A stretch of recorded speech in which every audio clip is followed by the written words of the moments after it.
గట్టిగా చెప్పండి. మాతృదేవో అంతకుమించిన లేదు, ఫస్ట్ స్థానం అదే గుర్తుపెట్టుకోండి.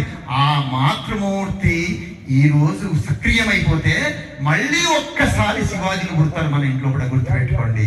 ప్రతి ఇంట్లో శివాజీ పుట్టాలి, ప్రతి ఇంట్లో శివాజీ పుట్టి ఈధర్మాన్ని కాపాడాలి అంటే ఆ శక్తి ఎవరివ్వాలి?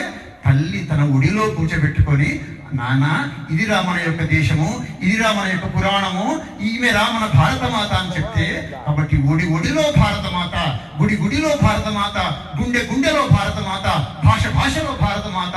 అందరం అనాల్సింది భారత్ మాతాకి, భారత్ మాతాకి జై అంటే ఒట్టిగా లాభం లేదండి. ముందు మనకు జై రావాలి. మనకు జై రావాలంటే మన పిల్లలు మంచి మార్గంలో పోవాలండి. మన పిల్లలు మంచి మార్గంలో పెట్టుకోండి. నేను ఒక గవర్నమెంట్ స్కూల్లో హెడ్ మాస్టర్గా చేశాను. నేను మొన్న ఒక పిల్లవాడు ఫోటో పెట్టాడండి నాకు. ఏం ఫోటో పెట్టాడంటే, పైననేమో ఆ పిల్లవాడు 10th క్లాస్లో మంచి ర్యాంక్ వచ్చినందుకు